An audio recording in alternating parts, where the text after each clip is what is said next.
ఇదిగో ఇది రైట్ అని చెప్పొచ్చు, ఇది రాంగ్ అని చెప్పొచ్చు. ఇది పొడుగు అని చెప్పొచ్చు, ఇది పొట్టిదని చెప్పొచ్చు. ఇది ఎక్కువ అని చెప్పొచ్చు, ఇది తక్కువ అని చెప్పొచ్చు. అటు ఇటు కాకుండా చెప్పాలనుకోవడమే అమరావతి విషయంలో అతిపెద్ద నష్టం. ఇప్పుడు చంద్రబాబు గారు పదే పదే చెప్తున్నటువంటి పాయింట్ ఏంటి? అమరావతి మీద విష ప్రచారం చేస్తున్నారు, తప్పుడు ప్రచారం చేస్తున్నారు, తిప్పికొట్టండి అని చెప్తున్నారు. ఏమని తిప్పికొట్టాలి?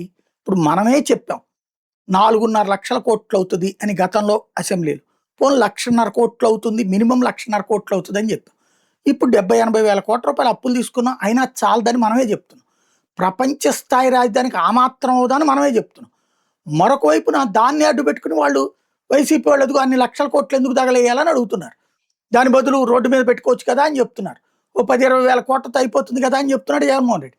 ఇప్పుడు దాన్ని కవర్ చేయడానికి దుష్ప్రచారం అనే మాట ఎందుకు వస్తుంది? ఈ మాట అంది ఎవరు? ఎక్కువ ఖర్చు అనేటటువంటిది బాబు గారే కదా. అదే సందర్భంలో అక్కడ టెండర్లకు పిలిచింది ఏంటి? ఓన్లీ రోడ్లు వేయడానికి 4 టవర్స్ కట్టుకోవడానికి 75 వేల కోట్ల రూపాయలు ఇప్పటి వరకు అయింది.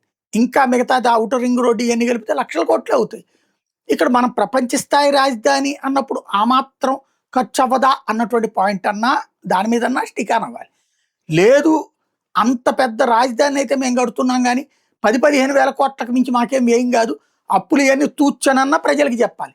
ఏదో ఒకటి కన్విన్స్ చేయాలి కానీ దుష్ప్రచారం అని చెప్పినంత మాత్రం జనం నమ్ముతారా?